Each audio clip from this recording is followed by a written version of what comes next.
Selamat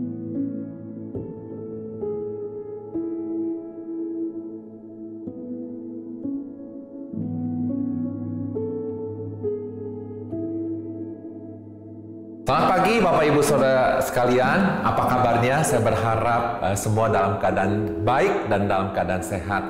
Apa kabarnya jemaat KU1, KU2, KU3, dan KU4? Juga ibadah di cabang-cabang, baik jemaat GSG Sakura, jemaat Bandung Selatan, juga jemaat DSCC. Saya berharap semua dalam keadaan yang luar biasa. Bapak Ibu yang membutuhkan informasi seputar gereja bisa menghubungi website yang ada di bawah ini, juga Instagram. Dan bagi Bapak Ibu yang membutuhkan dukungan doa atau bertanya seputar kesehatan maupun paskoker, boleh menghubungi link yang ada di bawah ini. Mari Bapak Ibu, saya undang untuk bangkit berdiri bersama-sama sebelum kita mulai memuji dan menyembah Tuhan. Kita satukan hati untuk berdoa. Mari kita berdoa. Tuhan Yesus, kami bersyukur buat pagi yang indah ini Tuhan. Terima kasih kami siap pagi ini untuk kembali memuji menyembah nama Engkau. Karena kami tahu Tuhan, ketika pribadi Engkau ditinggikan Bapa, dipuji dan disembah Tuhan. Engkau bertata di atas puji-pujian umat-Mu Bapa. Hamba-Mu percaya Tuhan, yang lemah Kau beri kekuatan yang baru, yang sakit jadikan tahir, jadikan sembuh Tuhan. Berkati semua hamba-hamba-Mu yang melayani pagi hari ini, baik worship leader, singer, baik setiap pemain musik maupun hamba-Mu yang akan menyampaikan isi hati Engkau Tuhan. Terima kasih Bapa. Di dalam nama Tuhan Yesus kami berdoa dan kami ucapkan syukur. Amin.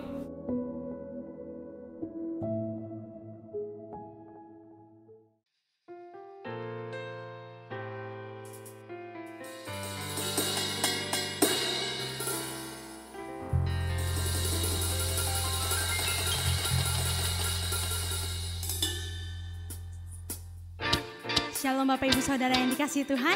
Mari saya undang untuk kita bangkit berdiri. Kita akan naikkan puji dan syukur kita bagi Tuhan. Haleluya. Kasih yang begitu besar, lebih kuat dari dosa. Kasih yang menemukanku, selamatkan dan pulihkanku. Syukurku, ku tak akan berhenti memuji, meninggikan nama-Mu selalu, menari, memuliakan-Mu. Dibebaskan, dibangkitkan, hidup yang Kau beri dan kini hanya untuk-Mu. Mari kita berikan sorak-sorai buat Tuhan.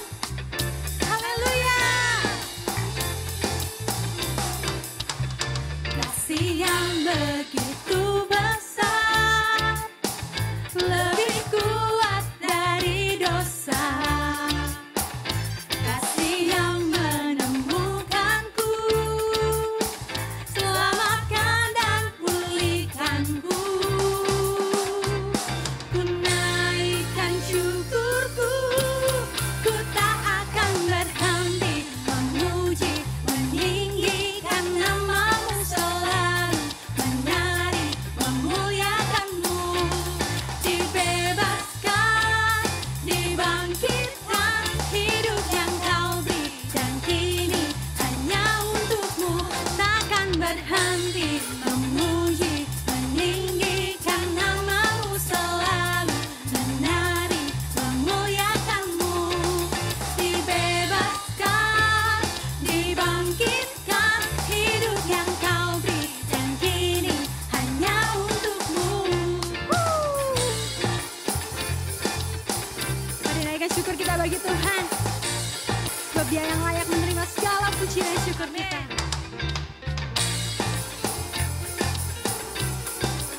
Haleluya. Mari sama-sama katakan. Ku naikkan syukurku, ku naikkan syukurku. Mari menari bersama-sama buat Tuhan Yesus.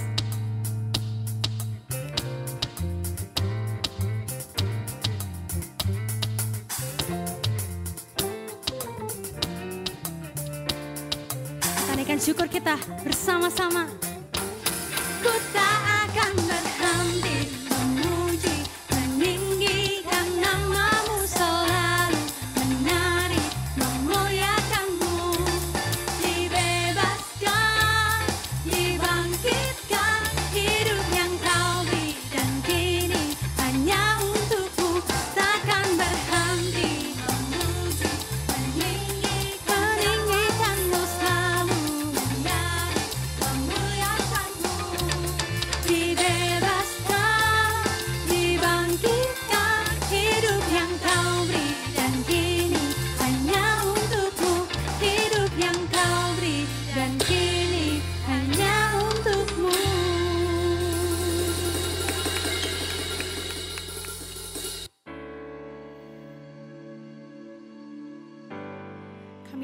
lebih lagi dalam hadirat-Mu Tuhan. Sebab kami percaya hanya satu nama Tuhan Yesus Kristus, Tuhan dan Juru Selamat kami, yang setia dan tidak pernah meninggalkan kami. Kau pegang hidup kami Tuhan.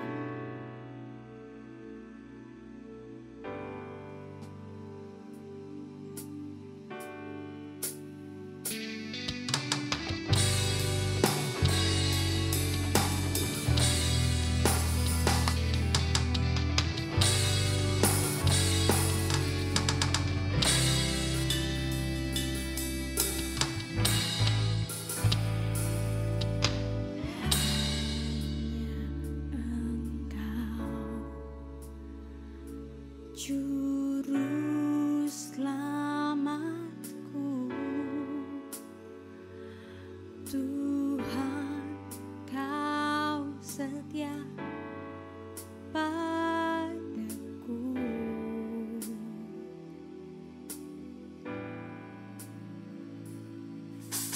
Yang ku pegang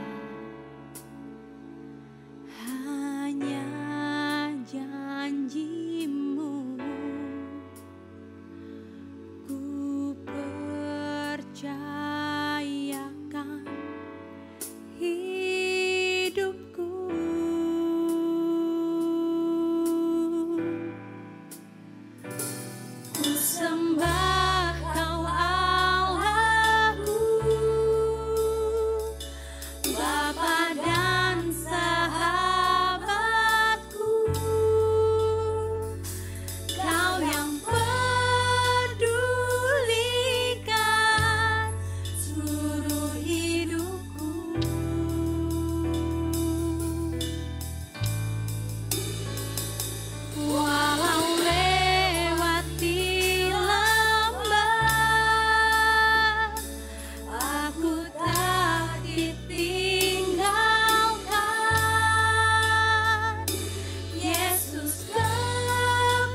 Yesus makin bertambah.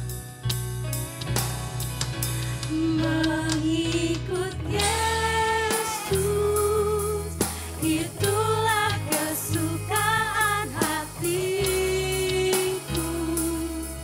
Ku lepas semua hakku untuk mengenal kehendaknya di hidupku. Mengiring Yesus, itulah kekuatan hidupku. Ku yakin anugerahnya mampu jadikanku hamba yang berkenan selalu. Berkenan selalu.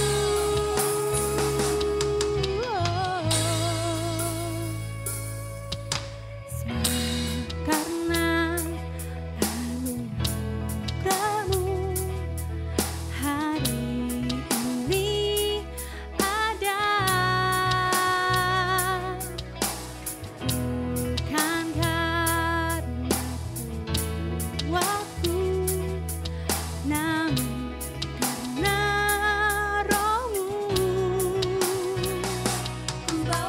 Ku bawa hatiku, ku semakin berkurang, Yesus makin bertambah. Mengikut Yesus, itulah kesukaan hatiku. Ku lepas semua hakku untuk mengenal kehendaknya di hidupku. Mengiring Yesus, itulah kekuatan hidupku.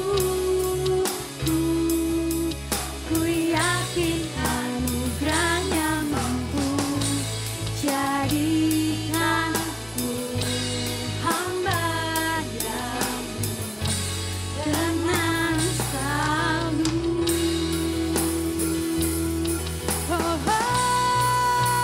Mengikut Yesus, itulah kesukaan hatiku. Ku lepas semua hakku untuk mengenal kehendaknya di hidupku. Mengiring Yesus, itulah kekuatan hidupku. Ku yakin anugerahnya mampu jadikanku hamba yang berkenan selalu. Ku yakin anugerahnya mampu jadikanku hamba yang berkenan selalu.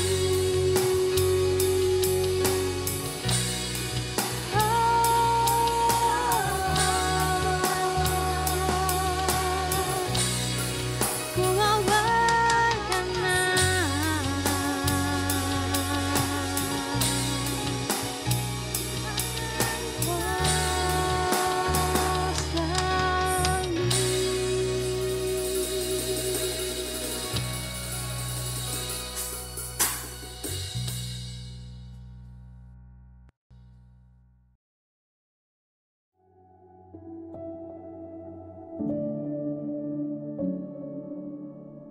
Bapak Ibu Saudara sekalian, sebelum kita mendengarkan firman Tuhan, mari kita berdoa terlebih dahulu, memohon hadirat Tuhan ada di dalam ibadah kita. dalam penguraian firman pada pagi hari ini. Bapa Sorgawi, Tuhan yang kami sembah di dalam nama Tuhan Yesus Kristus, kami bersyukur bahwa firman-Mu adalah terang bagi jalan kami. Firman-Mu akan menuntun kami. Firman-Mu adalah kehidupan. Bahkan firman-Mu adalah Engkau sendiri. Terima kasih Tuhan untuk pagi hari ini. Di bulan Juli, minggu yang pertama ini Tuhan, Kau berkati firman Allah, supaya sepanjang bulan Juli kami akan melihat kemuliaan-Mu yang luar biasa. Berkati hamba-Mu yang akan menyampaikannya. Dan biarlah semuanya menjadi gampang, menjadi mudah dicerna oleh setiap orang yang mendengarkannya. Di dalam kemuliaan, keagungan, dan di dalam berkat nama Tuhan Yesus, kami berdoa untuk firman-Mu pada pagi ini. Haleluya. Amin. Bapak Ibu Saudara sekalian yang dikasihi oleh Tuhan Yesus Kristus, tema kita yang perlu kita renungkan bersama-sama sepanjang tanggal 5 bulan Juli 2020 ini bertemakan prioritaskan Tuhan, maka pundi-pundi berkat-Mu tidak akan berlubang. Hagai pasal 1 ayat 1 sampai dengan ayat yang ke-14. Bapak Ibu Saudara sekalian, ini penting dalam kehidupan kita sekalian. Kita merenungkannya saudara. Ini adalah nubuat yang disampaikan oleh Nabi Hagai untuk umat Israel. Apakah itu hanya buat umat Israel? Tidak, buat saya dan saudara. Keluarga-keluarga GBI Pasir Koja dan cabang-cabang yang ada di kota Bandung ini. Sebelum saya uraikan lebih jauh saudara, sekilas ingin saya sampaikan latar belakang dari kitab Hagai ini. Setelah umat Israel ditawan kerajaan Babilonia sepanjang 70 tahun, lalu muncullah seorang raja yang bijaksana, yaitu Raja Darius dari Persia. Sekitar tahun 521 sebelum Masehi. Dan mengizinkan umat Yahudi kembali ke Yerusalem untuk membangun bait suci yang telah hancur luluh karena penjajahan Babel. Nabi Hagai bernubuat agar membangun kembali bait suci tersebut. Maka Bupati Yehuda, yaitu Zerubabel, dan Imam Besar Yosadak melakukan pembangunan rumah Tuhan itu. Mengapa? Sebab, satu saudara, bait suci merupakan prioritas sangat penting dan mengandung nilai-nilai sakral bagi umat Yahudi. Keluaran 25 ayat 8 berkata seperti demikian. Sebab di dalamnya melambangkan kehadiran Allah. 2. Bait suci merupakan pusat aktivitas rohani umat Allah, terutama dalam perjanjian lama, dan sarana komunikasi antara Tuhan dengan umat pilihannya. Poin yang ketiga, bagaimana pentingnya bait Allah itu. Nabi Hagai mengatakan bahwa menolak mendirikan bait suci berarti menolak eksistensi kehadiran Allah. Hagai 2 ayat 18. Itu artinya menolak berkat-berkat Allah juga. Itu latar belakangnya saudara. Mengapa sangat penting membangun kembali bait suci. Dan bagaimana tanggapan, bagaimana sikap orang Yahudi terhadap perintah Tuhan untuk membangun bait suci di kota Yerusalem. Ini poin yang pertama saudara. Sikap memprioritaskan membangun bait Allah ini penting sekali. Dan sikap orang Yahudi saudara ketika mendapat nubuat tersebut, perintah untuk membangun itu, poin A-nya berkata umat Yahudi tidak memprioritaskan membangun bait suci atau bait Allah. Karena mereka menganggap belum waktunya untuk membangun bait suci. Ini dalam ayat yang kedua dan ayat yang ke-9 Bapak Ibu Saudara sekalian. B. Justru mereka memprioritaskan membangun rumah mereka masing-masing. Ayat yang ke-4 sampai dengan ayat ke-9. Mendiami rumah mereka yang dipapani dengan baik, sedang rumah Tuhan menjadi reruntuhan. Jadi sikap orang Yahudi tidak memperhatikan, tidak memprioritaskan Tuhan. Nah ini berbeda sekali dengan sikap Raja Salomo. Justru Raja Salomo memprioritaskan membangun bait suci atau bait Allah ya, lebih dahulu. Baru kemudian setelah membangun bait Allah, Raja Salomo membangun istana kerajaannya. Saudara boleh baca dalam 1 Raja-Raja pasal 6 sampai dengan pasal yang ke-7.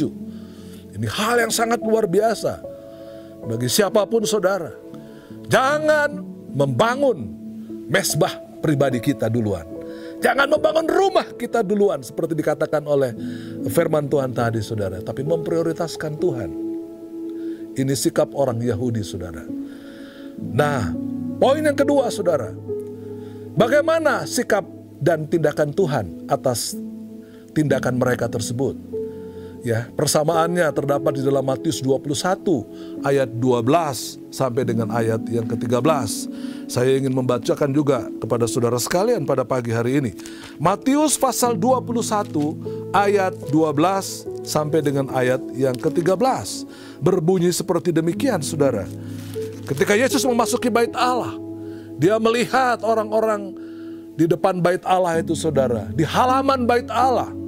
Ya, di situ dikatakan Yesus masuk ke bait Allah dan mengusir semua orang yang berjual beli di halaman bait Allah. Ia membalikan meja-meja penukar uang dan bangku-bangku pedagang merpati dan berkata kepada mereka, ada tertulis, rumahku akan disebut rumah doa, tapi kamu menjadikannya sarang penyamun. Banyak orang tidak lagi memusatkan doa sebagai prioritas dalam hidupnya, tetapi di sini dikatakan berjualan, sarang penyamun. Banyak orang datang ke gereja itu, saudara, salah satunya menjadi penyamun. Hanya ingin mengambil berkat, hanya ingin mencari berkat, bukan mencari Tuhan, sang pemberi berkat. Tuhan menunjukkan ketidaksenangannya atas sikap tersebut, saudara, terhadap umat Yahudi atau Israel. Itu mirip, saudara, ya, dengan apa yang dilakukan oleh umat Israel pada zaman Yesus. Karena mengabaikan membangun bait suci sama dengan mengabaikan ibadah, mengabaikan Tuhan itu sendiri, ya, sang sumber berkat. Nah, ini poin yang kedua, saudara, ya, bagaimana sikap Tuhan, tindakan Tuhan atas kelalaian bangsa Yahudi tersebut. Akibatnya apa, saudara? Pertama, Tuhan menghukum umat Israel. Ini mirip seperti yang dikatakan di dalam Ulangan pasal 28. Saya pun akan membacakan kepada saudara. Saudara yang mempunyai Alkitab, saudara membuka Ulangan 28 ayat 38 sampai dengan ayat yang ke-40. Ayat 38. Banyak benih yang akan kau bawa ke ladang, tetapi sedikit hasil yang akan kau kumpulkan, sebab belalang akan menghabiskannya.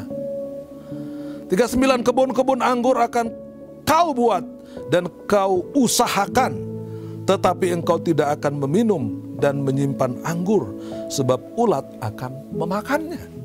Ayat 40, pohon-pohon zaitun akan kau punyai di seluruh daerahmu, tetapi engkau tidak akan berurap dengan minyaknya, sebab buah zaitunmu akan gugur. Sama seperti itu, saudara. Ketika saudara tidak mencari hadirat dulu Tuhan, tetapi hal-hal yang lain, mereka menabur banyak, tetapi membawa pulang hasil sedikit. Ini menunjukkan bahwa Tuhan tidak memberkati mereka. Makan tetapi tidak sampai kenyang, minum tetapi tidak sampai puas, berpakaian tetapi tidak sampai menghangatkan badan. Ini menunjukkan hasil yang mereka dapatkan tidak pernah memuaskan diri mereka. Upah mereka ditaruh dalam pundi-pundi yang berlubang. Ini menunjukkan penghasilan mereka tidak pernah mencukupi kehidupan mereka, dan mereka selalu berkekurangan. Bukan saudara dapat gaji yang besar, bukan saudara dapat berkat yang luar biasa, tetapi karena tidak menomorsatukan Tuhan itu, saudara, maka bisa saja berkat-berkat itu hilang oleh karena sakit penyakit yang saudara derita. Bisa saja ada kecelakaan, ada malapetaka. Bisa saja timbul persoalan besar dalam rumah tangga saudara, sehingga pengeluarannya lebih besar daripada penghasilan saudara. Saudara dapat banyak, tetapi pundi-pundi saudara berlubang. Karena itu cari Tuhan dahulu, saudara, maka Dia akan memberkati saudara. Kedua daripada sikap Tuhan terhadap umat yang tidak menomorsatukan Tuhan, apabila bait suci tetap menjadi reruntuhan, dikatakan begitu, saudara, ya, dalam ayat 9 sampai dengan ayat 11, sama, saudara. Maka mereka berharap banyak, hasilnya akan sedikit. Mereka membawanya ke rumah, Tuhan akan menghembuskannya. Langit menahan embunnya dan bumi menahan hasilnya. Saudara tidak mengalami berkat Allah yang luar biasa tersebut. Tuhan akan memanggil kekeringan di atas segala usahamu. Sia-sia apa yang saudara lakukan. Saudara kerja berat, banting tulang, siang malam barangkali, terus menerus. Hasilnya mana saudara? Nihil, gak ada hasil. Kenapa? Saudara menomorsatukan bukan Tuhan. Saudara menomorsatukan prestasi saudara sendiri. Mungkin saudara memperhatikan harta sendiri. Mungkin saudara memperhatikan yang lain. Tidak, yang Tuhan yang pertama. Maka itu akibatnya Bapak Ibu Saudara sekalian. Jadi bagaimana agar supaya saudara menempatkan prioritas sehingga pundi-pundi berkat kita tidak berlobang. Ini poin yang keempat Bapak Ibu Saudara sekalian. Apa yang harus kita lakukan agar supaya pundi-pundi kita tetap tidak berlubang, tetap diberkati oleh Tuhan. Hasil saudara luar biasa. Amin Bapak Ibu Saudara sekalian. Kalau saudara menomorsatukan Tuhan, yang pertama prioritaskan Tuhan. Prioritaskan membangun kembali bait suci. Seperti juga dikatakan dalam Matius 6 ayat 33. Carilah dahulu kerajaan Allah dan segala kebenarannya. Maka berkat-berkatmu akan ditambahkan oleh Tuhan. Seek the first the kingdom of God and His righteousness, and all things will be given to you. Saudara akan mendapatkan berkat yang luar biasa. Sama seperti tertulis dalam kitab 1 Raja-Raja pasal 17 ayat 13 dan 14. Ketika janda di Sarfat menomorsatukan Tuhan, tepung yang segenggam itu terus bisa memberkati kehidupan mereka. Satu keluarga yang mereka menganggap ini impossible, tidak mungkin. But all things possible in Christ Jesus. Tuhan memberkati keluargamu, Tuhan memberkati hidupmu, dan aliran-aliran berkat surgawi akan terus turun dalam hidup saudara ketika saudara menomorsatukan Tuhan. Yang kedua, memiliki roh yang takut akan Tuhan. Seperti terambil di dalam kitab Hagai pasal 1 ayat 12. Saya ingin membacakan sekali lagi ayat yang ke-12 itu. Lalu Zerubabel bin Sealtiel dan Yosua bin Yosadak, imam besar, dan selebihnya dari bangsa itu mendengarkan suara Tuhan Allah mereka, dan juga perkataan Nabi Hagai, sesuai dengan apa yang disuruhkan kepadanya oleh Tuhan Allah mereka. Lalu takutlah bangsa itu kepada Tuhan Bapak Ibu Saudara. Maka Tuhan memberkatinya. Luar biasa bukan? Poin yang ketiga saudara, dari bagaimana saudara memprioritaskan Tuhan, mendengar dan mentaati perintah-perintah Tuhan dengan semangat, seperti yang dilakukan oleh Sealtiel sebagai Bupati Yehuda saudara. Yang terambil dalam kitab Amsal pasal yang ke-3 ayat 9 dan ayat yang ke-10 berbunyi demikian saudara. Muliakan Tuhan. Ini penting sekali. Dengan hartamu dan dengan hasil pertama dari segala penghasilanmu. Maka lumbung-lumbungmu akan diisi penuh dengan melimpah-limpah. Dan bejana pemerahanmu akan meluap dengan air buah anggurnya. Siapa yang saudara prioritaskan? Ketika saudara memprioritaskan Tuhan, maka berkat-berkat, lumbung-lumbung saudara dipenuhi oleh berkat Tuhan. Dan berkat-berkat itu tidak hilang. Pundi-pundi hidup saudara tidak berlobang, karena saudara memprioritaskan Tuhan. Amin Bapak Ibu Saudara sekalian. Hari ini prioritaskan Tuhan, maka hidupmu akan diberkati sekarang dan sampai selama-lamanya. Tuhan akan memberkati saudara. Amin. Mari kita berdoa dan bersyukur untuk firman yang telah saudara dengar pada pagi hari ini. Bapa Sorgawi, kami mengucap syukur Tuhan. Dan biarlah firman-Mu pada pagi ini bukan hanya kami dengar, tapi kami mau melakukannya. Supaya pundi-pundi berkat kami tetap ada di dalam kehidupan kami. Dapat memuliakan Tuhan, dapat membesarkan nama Tuhan. Melalui berkat-berkat ini, kami tetap hidup di dalam takut akan Tuhan sekarang ini dan sampai kemuliaan-Mu dinyatakan kepada kami setiap jemaat yang mendengarkan firman Allah. Tuhan Yesus yang mematraikan firman Allah itu di dalam kehidupan keluarga kami, dalam kehidupan kami sehari-hari, sekarang dan sampai selama-lamanya. Di dalam anugerah kemuliaan yang besar dari Bapa Sorgawi, kami bersyukur untuk firman pada pagi ini. Haleluya, amin.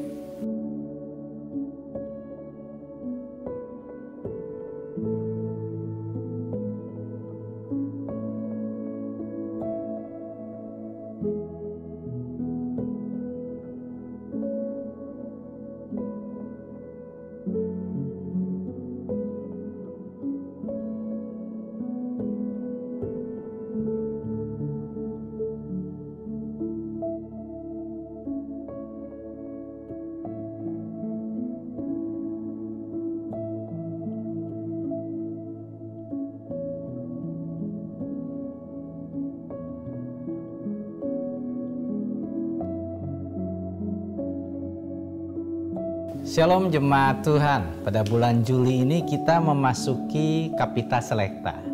Kapita Selecta itu adalah pemilihan tema-tema yang dianggap cocok untuk memasuki masa-masa seperti sekarang ini. Tema pertama adalah bagaimana kita harus memprioritaskan membangun rumah Tuhan di dalam kehidupan kita, mengutamakan Tuhan. Itu diambil dari kitab Hagai 1 ayat 1 sampai 14.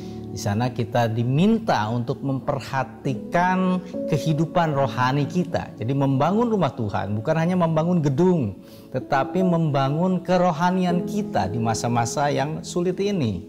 Karena dengan kita membangun kerohanian kita, maka kita akan siap untuk menghadapi masa-masa sulit. Ya, Tuhan mau supaya kita memperhatikan keadaanmu. Dikatakan, ini kata-kata penting, perhatikanlah keadaanmu. Yang engkau menabur, engkau tidak menuai. Engkau menabung seperti masuk ke dalam kantong yang bolong. Berarti kita tidak maksimal kalau kita tidak memprioritaskan Tuhan di dalam hidup kita. Tuhan berjanji kalau kita memprioritaskan rohani kita, memprioritaskan hal-hal yang berhubungan dengan kekekalan, itu akan membuat hidup saudara akan terpelihara sempurna. Tuhan berjanji, ya Tuhan akan mencukupkan, menyediakan yang terbaik di dalam hidup saudara di masa sulit ini.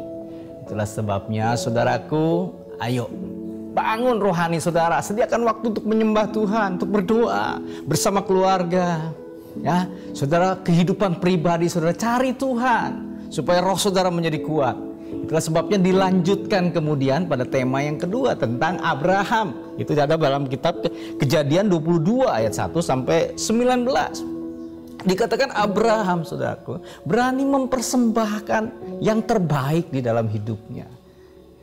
Ishak, hasil tangisan, air mata, dia beriman begitu lama untuk mendapatkan Ishak. Tetapi Abraham berani mempersembahkan Ishak kepada Tuhan. Kenapa? Karena dia mempercayai bahwa Tuhan baik. Tidak mungkin Tuhan akan menyakiti anak-anaknya. Ya, apa yang Tuhan berikan tidak mungkin dia akan ambil untuk menyakiti anak-anaknya. Itulah sebabnya Abraham dengan tenang mempersembahkan Ishak. Ketika Ishak bertanya, "Bapak, kita akan mempersembahkan korban. Di mana korbannya?" Abraham berkata, "Nak, Tuhan akan menyediakan." Dan betul, saudara, terbukti ketika Abraham memutuskan untuk memberi yang terbaik, Tuhan menyediakan domba yang sudah tersangkut di sana, saudara. Apa akibatnya? Akibat ketaatan Abraham, iman yang ditunjukkan dengan tindakan itu. Abraham disebut bapa segala bangsa, dan dia juga menjadi sahabatnya Tuhan. Saudara, tidak ada yang lebih indah dalam hidup ini kalau kita menjadi sahabatnya Tuhan. Pada minggu yang ketiga kita akan memasuki tentang Elia, saudaraku. Di situ kita belajar bagaimana sebelum dipakai Tuhan, Elia harus mengalami proses terlebih dahulu. Itu ada dalam 1 Raja-Raja 17 ayat 1 sampai 16. Elia harus dibentuk untuk menjadi seorang hamba Tuhan yang luar biasa. Dia menggantungkan dirinya pada burung gagak, saudaraku, yang mengantarkan roti setiap hari. Bayangkan burung gagak. Bahkan setelah itu ketika sungai Kerit mulai kering, dia dipelihara oleh janda yang miskin. Tetapi saudaraku, inilah contoh bahwa sebelum kita mengalami kelimpahan, sebelum kita dipakai Tuhan, Tuhan mau memproses supaya kita rendah hati, supaya kita mau, saudara, bergantung sepenuhnya kepada Tuhan, supaya kita tidak mengandalkan diri sendiri. Kita punya penyerahan. Penyerahan itu adalah bagian dari seseorang untuk mengalami yang terbaik dari Tuhan. Dan setelah itu Elia, saudaraku, Tuhan pakai dengan luar biasa. Dia bisa menutup langit, dia bisa membuka langit dan menurunkan api dari langit. Mujizat yang luar biasa. Nah, lanjut setelah itu, saudaraku, kita akan belajar bahwa Elia itu manusia biasa. Itu pada minggu yang keempat, yaitu diambil dari kitab Yakobus 5 ayat 16-19. Elia seperti kita, manusia biasa. Dia bisa depresi, bisa frustasi, bahkan dia sampai katakan, Tuhan, aku mau mati aja lah. Lihat, saudaraku, ya, bahwa orang yang dipakai Tuhan pun adalah manusia biasa. Tetapi kasih karunia Tuhan memampukan dia untuk menjadi orang yang hebat. Ketika dia letih, Tuhan membiarkan dia tidur dan makan. Itu yang bagian bagaimana Tuhan memulihkan hidup dia. Rahasia Elia adalah dia adalah seorang pendoa. Ya, saudara, kalau engkau hidup di dalam doa di masa-masa sulit ini, saudaraku, masa sulit akan terus terjadi, tetapi saudara dan saya akan keluar menjadi pemenang. Biarlah 4 topik ini selama bulan Juli akan membangun iman saudara menjadi orang-orang yang hebat di dalam Tuhan. Tuhan memberkati saudara. Amin.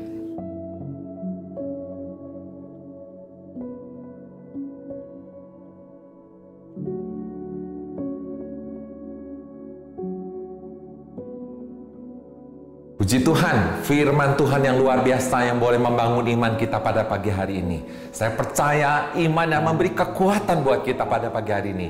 Mari Bapak Ibu, kita akan masuk dalam doa syafaat. Ada beberapa pokok doa yang akan kita doakan. Pertama, kita berdoa buat bangsa dan negara kita. Kedua, kita berdoa buat gereja-gereja Tuhan di Indonesia. Dan yang terakhir, kita berdoa buat keadaan jemaat di Pasir Koja juga. Jemaat-jemaat yang ada. Mari kita berdoa bersama-sama Bapak Ibu pada pagi hari ini. Tuhan Yesus, terima kasih buat firman Tuhan yang boleh menyegarkan kami Tuhan. Yang boleh memberikan jawaban buat kami pada pagi hari ini Tuhan. Tuhan yang menolong Tuhan, kami ingin bersyafaat pada pagi hari ini Tuhan. Berdoa Tuhan buat bangsa dan negara kami Indonesia dari Sabang sampai Merauke Tuhan. Tuhan yang menolong, bebaskan kami dari pandemi COVID-19 ini Tuhan. Kami tolak dalam nama Yesus segala penyakit Bapa, segala virus-virus Tuhan boleh dibersihkan di Indonesia ini Tuhan. Berkati pemimpin-pemimpin kami Tuhan, baik Presiden Jokowi, baik menteri-menteri yang ada, untuk mereka boleh bekerja dengan maksimal Tuhan. Kami membawa juga para dokter, suster Tuhan yang berada di garda depannya Tuhan. Tuhan menolong mereka, memberi kesehatan buat mereka Tuhan, untuk mereka boleh menangani setiap pasien-pasien yang ada Tuhan. Kami berdoa juga buat gereja-gereja yang ada di Indonesia Tuhan, yang akan memulai ibadah kembali Tuhan. Bapak, Engkau menolong persiapannya, segala sesuatunya Tuhan, supaya gereja boleh mempersiapkan protokol-protokol yang ada ya Tuhan. Terima kasih Tuhan, berdoa secara khusus Tuhan, buat jemaat Pasir Koja dan jemaat seluruh cabang-cabang yang ada pada pagi hari ini Tuhan. Engkau yang menolong Tuhan. Kami percaya yang sakit sudah Engkau tahirkan, yang lemah sudah Engkau beri kekuatan yang baru. Kami terus berdoa bagi jemaat yang sedang kehilangan mata pencahariannya Tuhan. Tuhan memberikan hikmat, memberikan ide Tuhan, supaya mereka boleh mulai berusaha sesuatu atau mencari lapangan pekerjaan yang baru Tuhan. Terima kasih Tuhan, Engkau Allah yang memelihara jemaat kami Tuhan sepanjang minggu ini Tuhan. Terima kasih Bapak, kalau kami akan melanjutkan aktivitas kami sepanjang hari ini, bahkan hari-hari esok Tuhan. Kami percaya bersama dengan Engkau Tuhan, kami akan melakukan perkara-perkara yang ajaib Tuhan. Karena Engkau Allah yang hebat, Engkau Allah yang perkasa, Engkau Allah yang dahsyat Tuhan. Engkau Allah yang tidak pernah berubah, dahulu, sekarang, sampai selama-lamanya. Di dalam nama Tuhan Yesus kami berdoa dan kami mengucapkan syukur. Amin.